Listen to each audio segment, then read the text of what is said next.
नमस्ते जी, नमस्ते। क्या हाल चाल है आपके? सर जी हम तो बहुत बढ़िया हैं, आप बताइएगा। आप भी बहुत बहुत अच्छे हैं। प्रेम से बोलेंगे राधे राधे। चलें? Yes sir.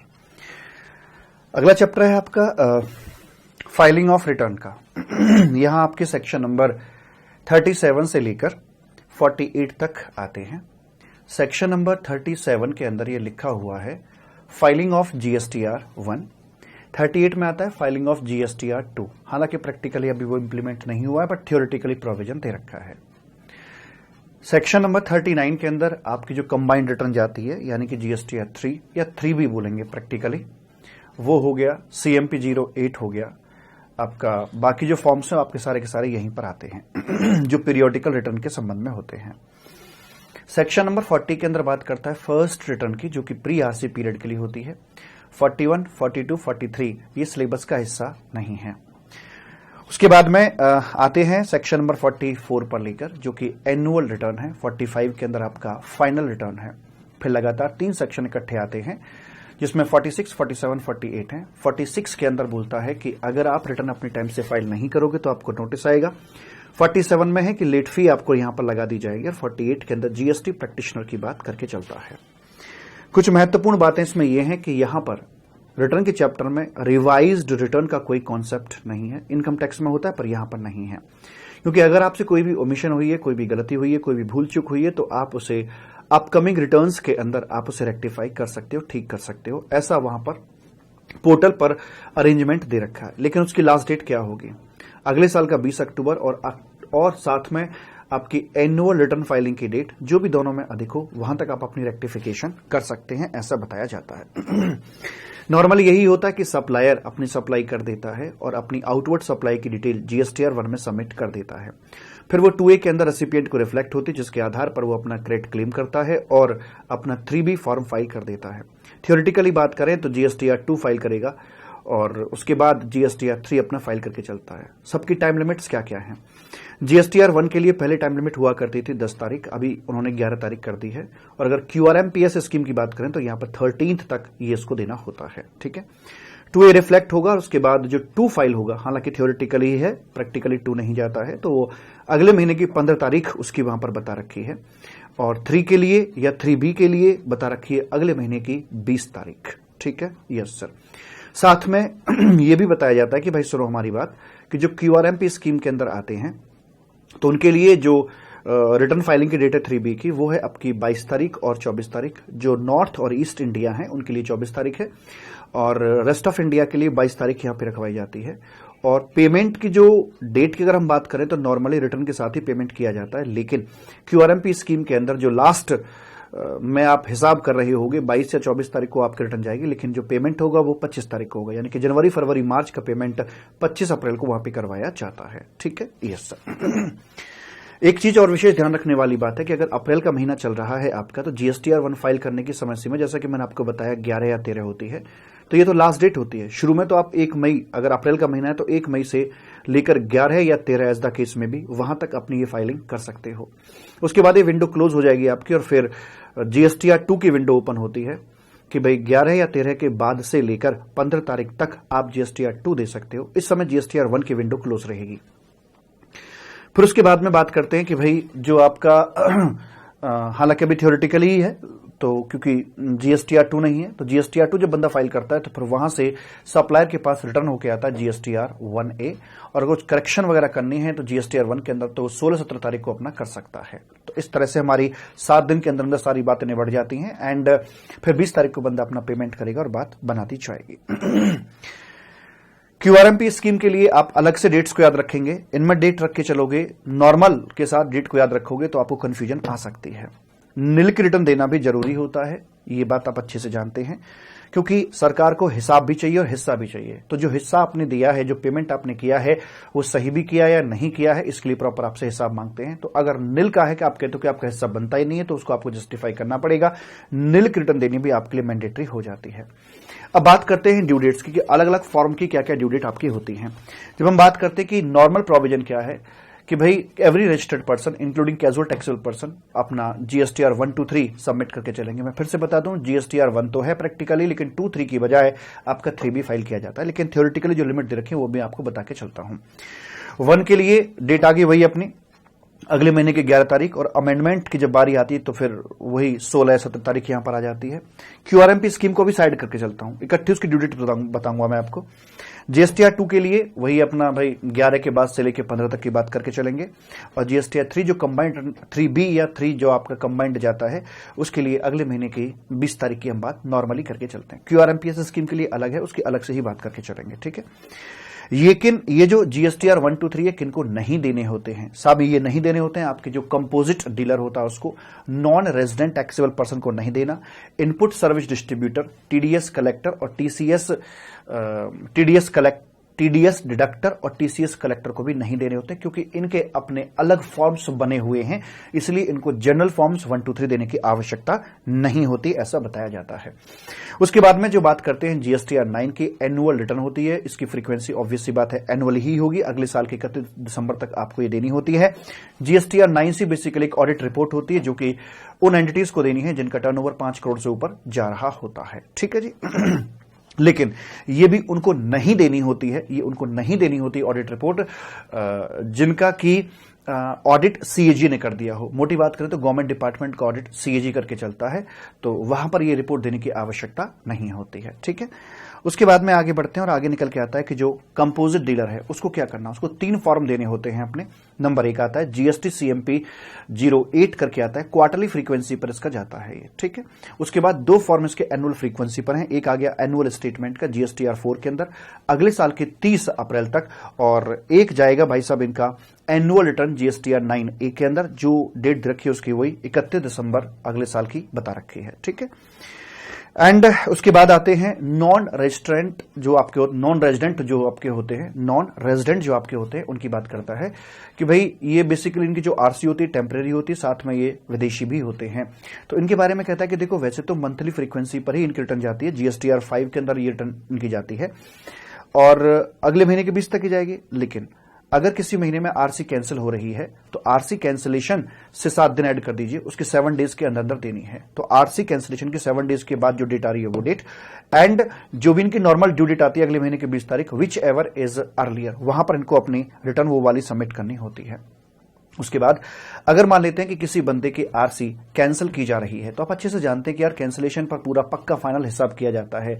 रजिस्ट्रेशन शादी की तरह है जिसमें डिपार्टमेंट पत्नी होता है और जो आपका ये टैक्स पेयर है हस्बैंड के रूप में काम करता है। तो जब आरसी ही कैंसिल हो गई, तलाक यहां पर हो जाता है, तो फिर फाइनल हिसाब किया जाता है कि आपकी जो भी स्टॉक पड़ा हुआ था उसे डिम्ड सप्लाई मान लेते हैं, डिम्ड सप्लाई से आउटपुट जीएसटी लायबिलिटी बनती है, और जो भी करस्पॉन्डिंग आपका आईटीसी का बैलेंस पड़ा हुआ है वो, तो विच एवर इज हायर, वो आपको फाइनली पे ऑफ करना होता है। तो इसके लिए अलग से रिटर्न जाती है इस पूरे हिसाब किताब के लिए, जिसे हम फाइनल रिटर्न के नाम से जानते हैं। कब देनी होती है? 3 महीने के अंदर देनी होती है। कहां से 3 महीने? देखिए, एक आता है कैंसिलेशन ऑर्डर की डेट होती है, लेकिन कैंसिलेशन जो किया जाता है उसकी इफेक्टिव डेट आपकी आगे भी हो सकती है और पीछे भी हो सकती है। तो एक आई कैंसिलेशन ऑर्डर की डेट, अगर आपका कैंसिलेशन प्रोस्पेक्टिव हुआ है तो ये डेट और effective date whichever is later, वहां से 3 महीने काउंट किए जाएंगे, तो लेटर डेट इफेक्टिव डेट निकल के आएगी। कैंसिलेशन ऑर्डर की डेट और अगर ये रेट्रोस्पेक्टिवली आपको कैंसिल किया गया है तो इन दोनों में तुलना करेंगे तो विच एवर इज लेटर में कैंसिलेशन ऑर्डर की डेट यहां पर निकल के आएगी। तो उसके 3 महीने के अंदर अंदर आपको यहां पर सारी बात करनी होती है, रिटर्न अपनी सबमिट करनी होती है। फॉर्म है जीएसटीआर 10 के अंदर बताना पड़ता है, ठीक साहब। अब बात करते हैं उनकी जो यूआईएन आपके होल्डर होते हैं, इनको रिफंड क्लेम करना होता है, तो अपने रिटर्न के अंदर ये जीएसटीआर 11 नाम का फॉर्म है जहां पर अपनी ये इनवर्ट सप्लाई की तमाम बात बता के चलते हैं कि भैया ये हमारी इनवर्ट सप्लाई रही है, इतना हमारा रिफंड बनता है, सारा कुछ बता के चलते हैं। तो अगले महीने की 28 तारीख तक इनको सबमिट करना होता है। पहले पैसे इकट्ठे कर लो, उसके बाद रिफंड की बात करके चलेंगे। अगले महीने की 28 तारीख में ये बातें करी जाती हैं। अब बात करते हैं न्यू रजिस्ट्रेंट। फॉर्म प्रेस्क्राइब नहीं कर रखा है, लेकिन अगर आप न्यू रजिस्ट्रेंट हो तो क्या किया जाता है मैं आपको बताऊं। देखो, रजिस्ट्रेशन होता है बंदे का या तो सेक्शन 22 में होगा जो कि 10, 20 या 40 लाख की लिमिट के बाद में होता है, या फिर आपका सेक्शन 24 में होगा जहां पर कि मैंडेटरी रजिस्ट्रेशन की बातें करी जाती हैं। आप विद इन 30 डेज अप्लाई कर देते हैं और अप्लाई जब करते हैं तो आपको आरसी ग्रांट की जाती है, लेकिन वो आपकी आरसी इफेक्टिव होती है उस डेट से जिस दिन आप रजिस्ट्रेशन के लायबल हो गए थे। तो जिस दिन यहां से लेकर यहां तक की जो पूरी बातें हैं ग्रांट ऑफ आरसी तक की, इसे बोलते हैं प्री आरसी पीरियड। इसके लिए रिवाइज्ड इनवॉइस का भी कॉन्सेप्ट आपका आता है कि इस पीरियड के लिए रिवाइज्ड इनवॉइस 1 महीने के अंदर अंदर दे सकते हैं from the date of grant of RC, और इस पीरियड की आपको रिटर्न भी यहां पर देनी होती है जिसे हम बोलते हैं प्री आरसी पीरियड रिटर्न या फर्स्ट रिटर्न के नाम से भी इसको जाना जाता है। अब ड्यू डेट्स को आपको यहां से याद रख के चलना है। नॉर्मली जो होती है जीएसटीआर 1 के लिए अगले महीने की 11 तारीख, 3B के लिए 20th of next month, obvious सी बात है, नॉर्मली पता है।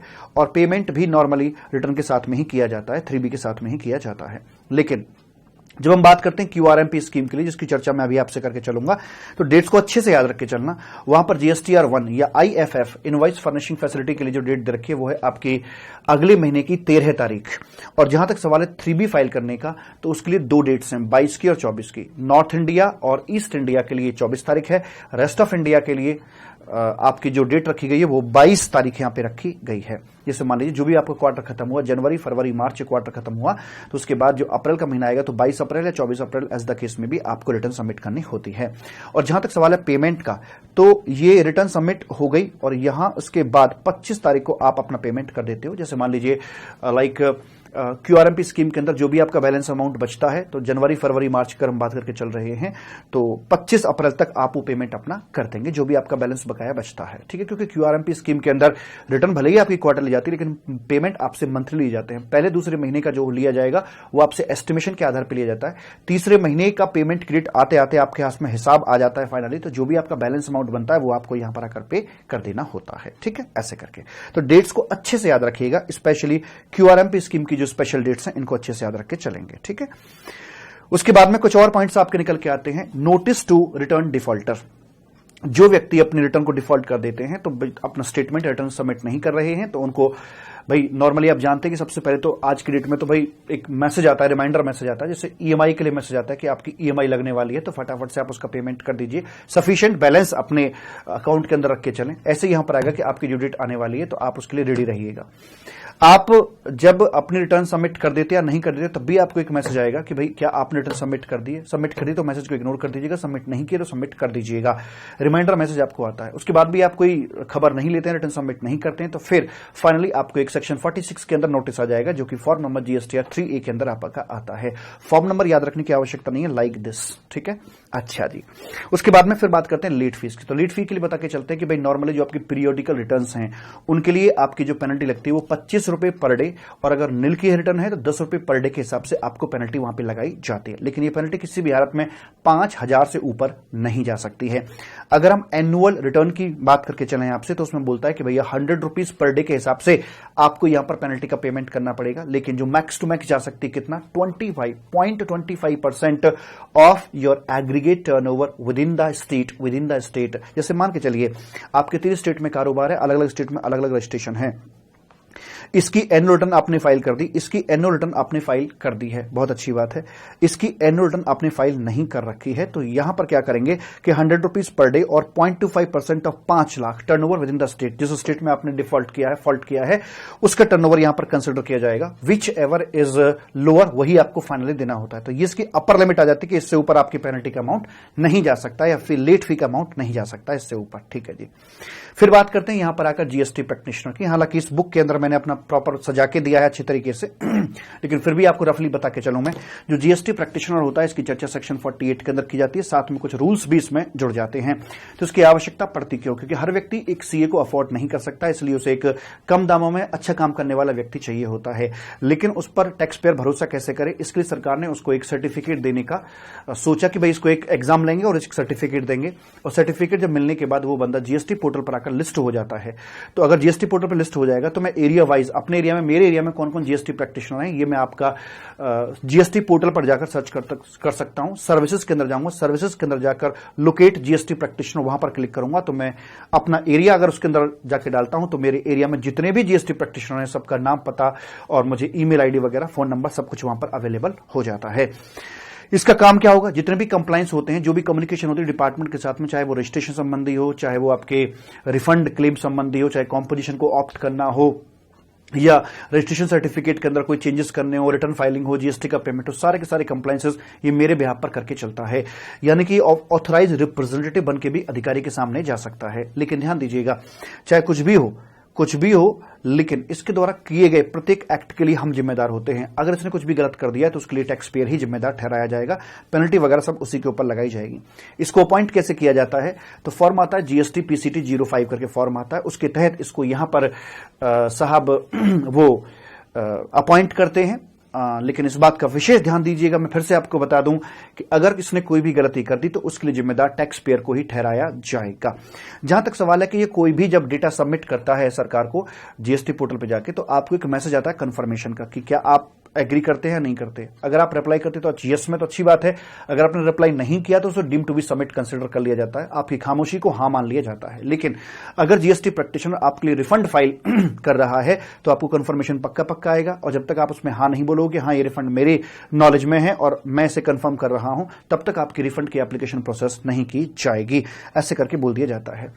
इसका जो एग्जाम का जो पैटर्न है वो कुछ ऐसे करके रहेगा। नासिन के द्वारा इसका एग्जाम लिया जाता है, नेशनल अकेडमी ऑफ नासिन customs and indirect taxes and narcotics के द्वारा इसका लिया जाता है, जहां पर आईआरएस ऑफिसर की ट्रेनिंग होती है, वही इसका एग्जाम लेकर चलते हैं।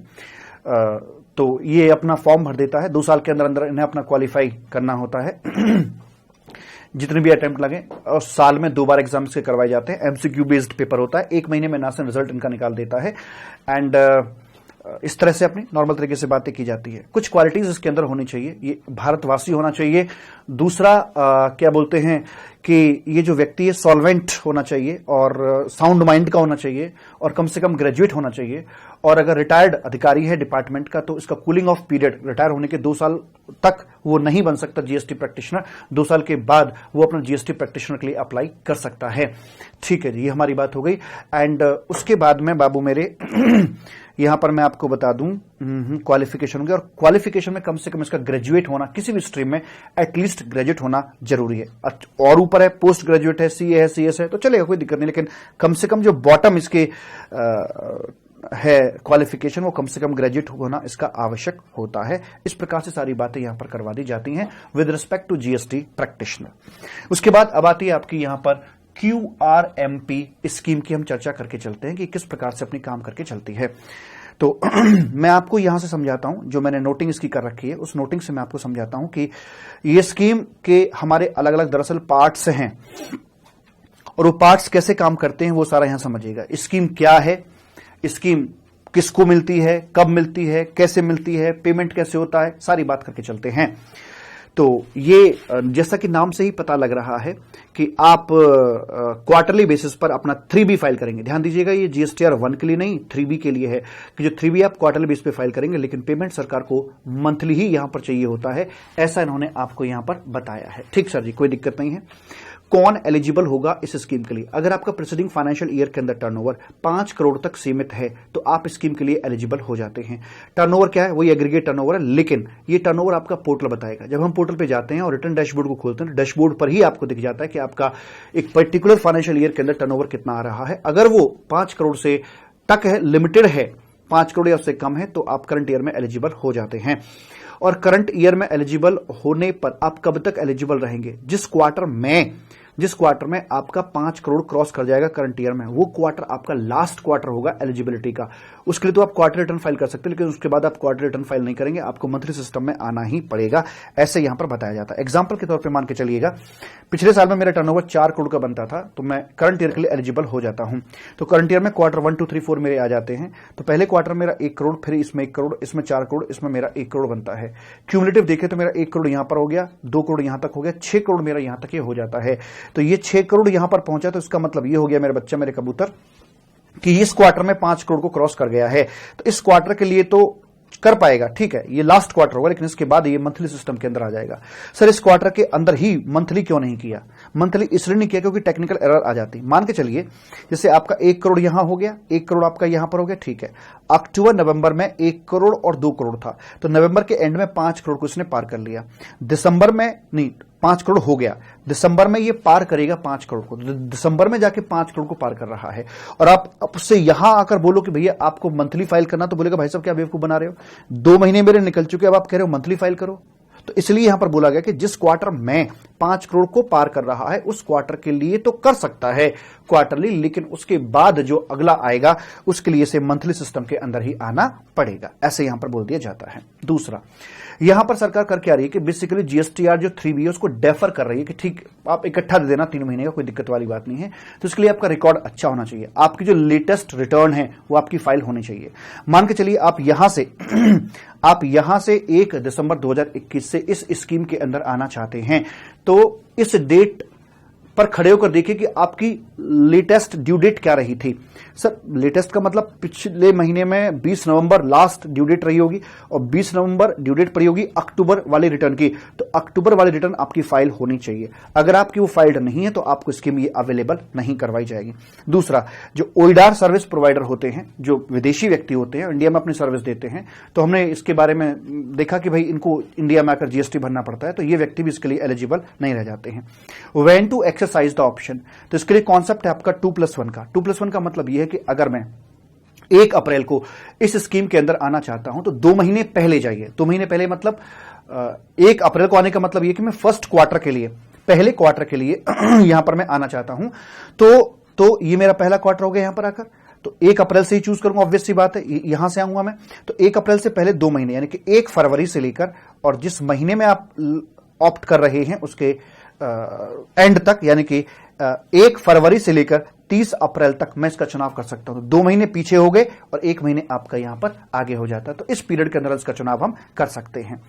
हमें इस ऑप्शन को एक्सरसाइज कैसे करना होगा, how to exercise the option, तो यहां पर आकर कोई बड़ी बात नहीं है मेरे बच्चा, मैं आपको बताता हूं। चलो पोर्टल पर लेकर एक बार नजर घुमाता हूं क्योंकि बात फटाफट से आपको समझ में आ जाएगी।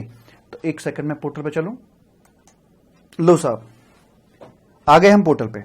तो पोर्टल पे मैंने लॉगिन कर दिया है, लॉगिन करके सर्विसेज पे आए, सर्विसेज पे आके मैं चला गया रिटर्न के ऊपर। रिटर्न में आते ही मुझे दिखता है ऑप्ट इन क्वार्टरली रिटर्न। क्वार्टरली रिटर्न के लिए ऑप्ट करता हूं, यहां पर सर्च पे क्लिक करता हूं। सर्च पे क्लिक करते मेरे सामने टेबल आ जाती है। ये कह रहा है ये आपका पूरा क्वार्टर का, पूरा साल का यहां पर डेटा दिख रहा है। April to June first quarter, quarter 2 July to September, third quarter October December, and the last quarter January to March. Selected frequency, तो ये समय आपका निकल चुका है, तो सिलेक्टेड फ्रीक्वेंसी के अंदर मंथली मंथली मंथली, और इसके जो सिलेक्शन अवेलेबल कहां से कहां तक था, पहले क्वार्टर के लिए सिलेक्शन कहां से कहां तक था, तो आप यहां 1 अप्रैल से पहले देखिए, 2 महीने पहले जाइए तो 1 फरवरी से लेकर और अप्रैल के एंड तक यानी कि 30 अप्रैल तक ही चलेगा। ऐसे यहां पर जुलाई की अगर मैं बात करके चलता हूं दूसरे क्वार्टर के लिए, तो जुलाई से पहले जाइए 2 महीने पहले, तो क्या पड़ेगा, मई जून ना, हाँ, तो 1 मई से लेकर 31 जुलाई तक।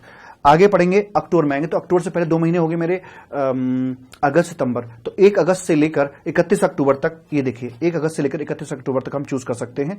तो ये तो अब सिलेक्शन मेरे पास अवेलेबल नहीं है क्योंकि मैं इस समय यहां पर खड़ा हुआ हूं। तो अब यहां पर आकर क्या करना होगा कि ये मेरा मंथली यहां पर ऑटोमेटिकली सिलेक्ट हो रहा है, मैंने कुछ भी अभी तक नहीं किया है। तो जब तक आप चूज नहीं करेंगे तब तक आप QRMP स्कीम के अंदर नहीं आएंगे, आप नॉर्मली ही अपना काम करते रहेंगे। तो अगर मैं मंथली चूज कर रखा है तो मैंने मंथली बता रखी है, सबकी ड्यू डेट्स यहां पर क्या क्या पड़ेंगे, GSTR 1 की क्या पड़ेगी और 3B की यहां पर डेट्स क्या पड़ेंगी, वो सारी अपनी बता रखी है। जैसे पहला महीना, दूसरा महीना, तीसरा महीना।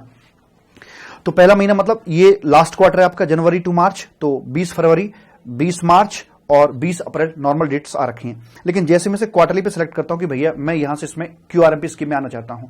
QRMP स्कीम एक ऐसी है, आप जब मर्जी एग्जिट और जब मर्जी एंट्री इसमें कर सकते हैं, आपके पास सिलेक्शन यहां पर अवेलेबल होता है। मैं जैसे से सेव कर दूंगा तुरंत मैं QRMP स्कीम के अंदर आ जाता हूं, ठीक है।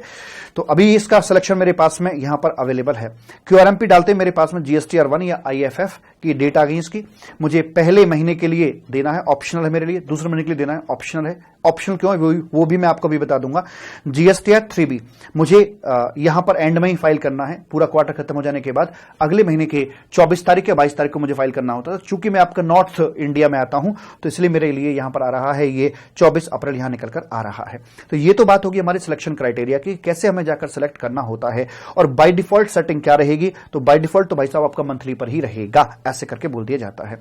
दूसरा, जब यहां पर आए तो एक चीज और दिखाना चाहता हूं मैं आपको, जब हम पेमेंट्स करते हैं तो पेमेंट करने के लिए हम क्रिएट चालान यहां पर आकर करते हैं। जब क्रिएट चालान करते हैं तो हमसे पहले पूछता है कि भाई साहब, चलो अभी दिखाऊं कुछ देर बाद, पहले लॉ पढ़ा दूं आपको मैं यहां से। तो ये बोलते हैं कि हाउ टू एक्सरसाइज या ऑप्ट फॉर द ऑप्शन, कैसे हमें ये करके चलना होगा। तो सर्विसेज पे गए, रिटर्न पे गए, ऑप्ट इन पे गए, वहां जाकर कर लिया। तो डिफॉल्ट सेटिंग के अंदर बताता है कि भाई अगर आप कुछ भी नहीं बोलोगे तो पोर्टल क्या एज्यूम करके चलेगा। तो उसमें बताते हैं कि देखो, अगर आपका GSTR1, आप अच्छे से जानते हैं कि जो GSTR1 होता है उसमें 2 ऑप्शन आपको मिल जाते हैं। अगर आपका टर्नओवर 1.5 करोड़ तक सीमित रहा है पिछले साल के अंदर, तो आपको ऑप्शन होता है कि आप अपना GSTR1 क्वार्टरली या मंथली कैसे भी दे सकते हैं। अगर आपने GSTR1 क्वार्टरली चूज कर रखा है, ध्यान दीजिएगा, जो QRMP है वो आपकी 3B के लिए है, ना कि GSTR1 के लिए। अगर आपने ऑलरेडी क्वार्टरली सिलेक्ट कर रखा है 1, तो 3B वाला मंथली कैसे लिया जा सकता है, तो ये ऑटोमेटिकली आपका क्वार्टरली ही हो जाएगा। दूसरा, अगर आपने मंथली सेलेक्ट कर रखा है तो ये भी आपका मंथली रहेगा, ये मंथली है तो ये भी आपका मंथली ही यहां पर रहेगा, ऐसे करके, जब तक कि आप उसे सेलेक्ट यहां पर आकर ना कर दो। उसके बाद अब जहां तक सवाल है पेमेंट का, तो पेमेंट के लिए बोल के चलते हैं कि भाई देखो, हमारी बात सुनो, मंथली पेमेंट करना भले हिसाब आपका क्वार्टरली होगा। तो यहां पर हमें क्या करना होगा, अब मुझे यहां अप्रैल में, अगर ये जून का महीना चल रहा है तो मुझे जून के महीने में कोई दिक्कत नहीं होगी, ठीक है, जून के महीने मेरे पास रियल डेटा अवेलेबल हो जाएगा।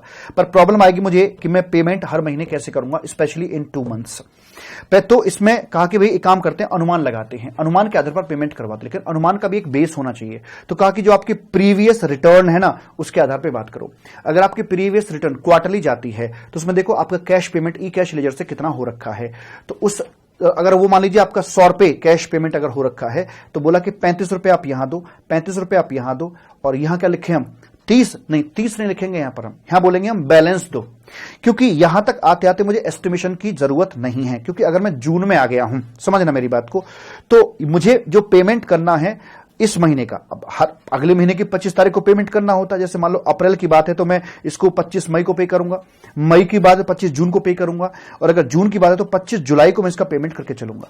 पेमेंट होगा 25 जुलाई को, लेकिन मेरा पूरा हिसाब बन चुका होगा 22 या 24 जुलाई को मैं अपना 3B फाइल कर चुका होऊंगा। तो इसका मतलब ये होगा कि मेरे पास लास्ट पेमेंट, लास्ट महीने की पेमेंट करने से पहले एक्चुअल में जो मेरा डेटा, जो मेरा हिसाब वो बनकर मेरे सामने आ गया होगा। तो इसलिए लास्ट महीने में आपको एक्चुअल बेसिस पर कैलकुलेशन करके ये बैलेंस अमाउंट पे करना होता है।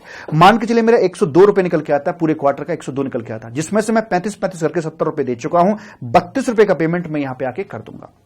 दूसरी बात, अगर मान के चलिए पिछले जो आपका टैक्स पीरियड था, यहां से पहले वो मंथली सिस्टम के अंदर आप फॉलो कर रहे थे, तो आप ये देखो कि इस महीने के अंदर आपका कैश पेमेंट कितना था। तो मान लो 100 रुपए अगर आपका बनता था या 32 रुपए आपका बनता था, मैं 100 रुपए कर देता हूं, चलो क्या दिक्कत है।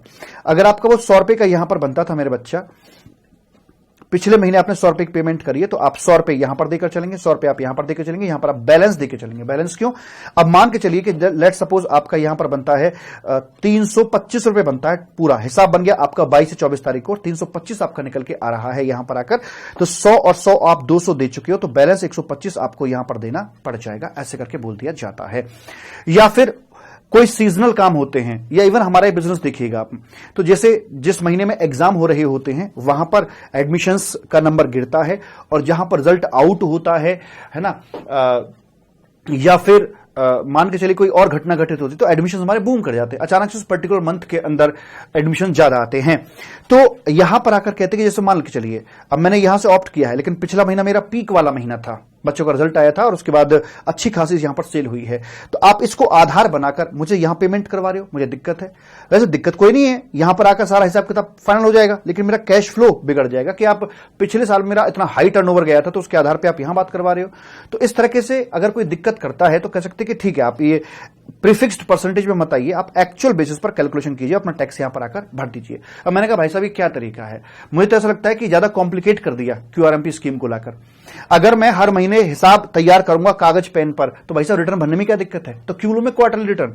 अब देखिए मेरी बात समझना, सीए का काम इससे और ज्यादा बढ़ गया कि 35% भरो, फिर बैलेंस भरो, फिर ये करो, फिर वो करो, सारी कैलकुलेशन में इन्वॉल्व हो जाइए। 50 क्लाइंट है तो पागल हो जाएगा सीए भी।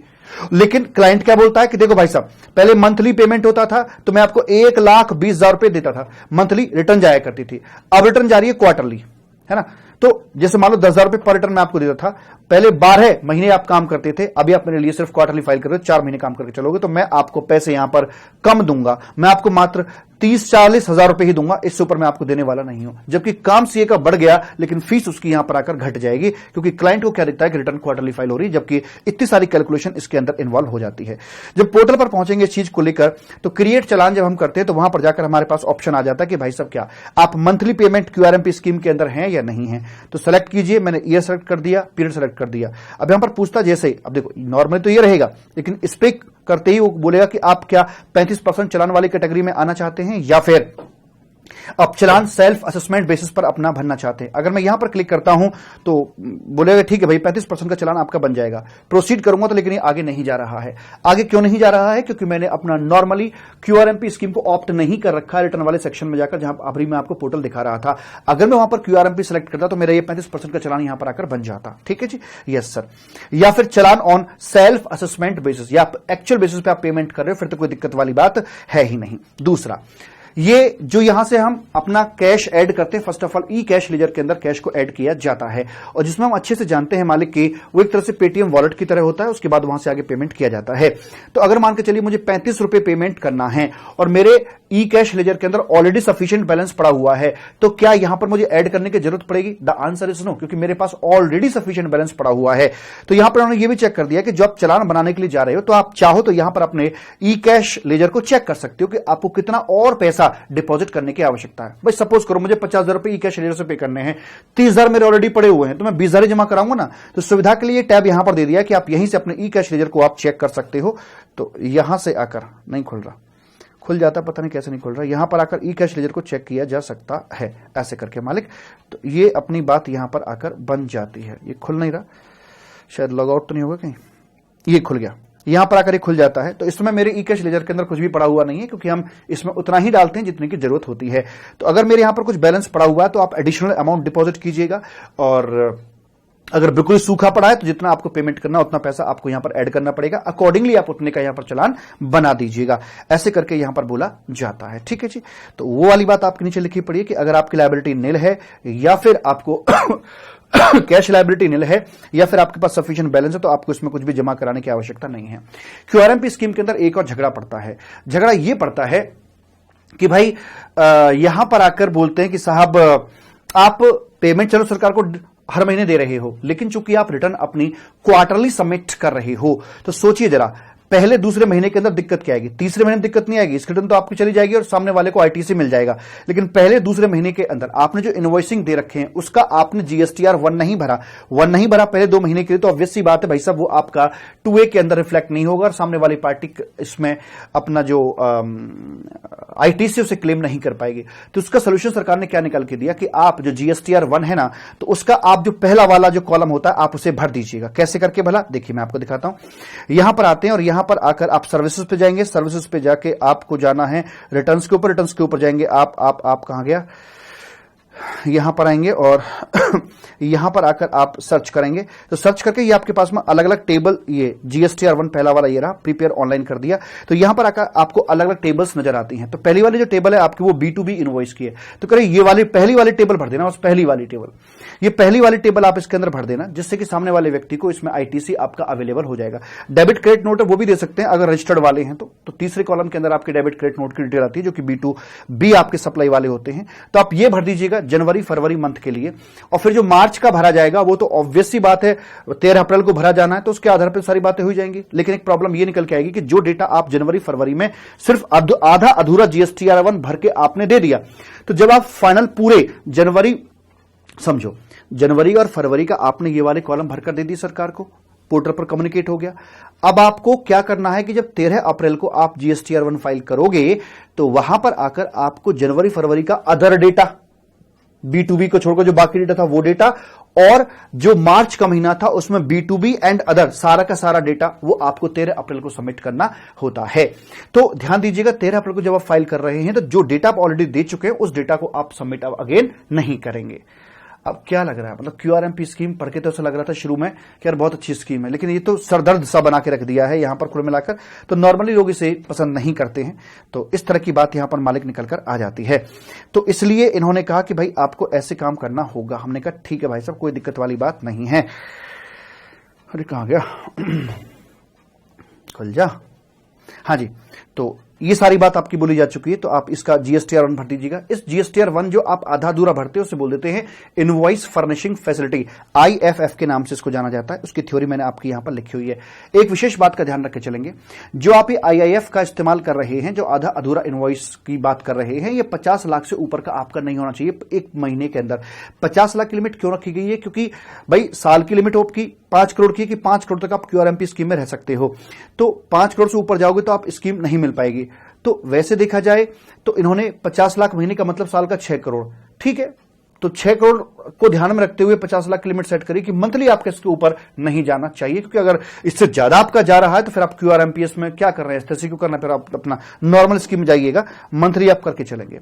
जहां तक सवाल है इंटरेस्ट कैलकुलेशन का, तो उसके लिए मैं बताऊं आपको कि साहब सरकार जब जितना पैसा आपसे मांग रही है आप तब तब उतना पैसा दे रहे हैं तो आपको ब्याज नहीं लगेगा, क्योंकि ये नियम कानून सरकार ने खुद बनाए हैं। दूसरा, अगर आप जब जब जितना जितना पैसा मांगा तब तब उतना उतना आपने पैसा नहीं दिया तो जितना पैसा जितने समय लेट किया उतने समय का आपको 18% से ब्याज लगा दिया जाएगा, ऐसे बोल दिया जाता है। जैसे मान के चलिए आपको जो पे करना था वो 35, 35 और 32 पे करना था, आपने जो एक्चुअल में पे किया 35, 35 और 32 पे कर दिया, आपको एक ढीले का ब्याज नहीं लगेगा।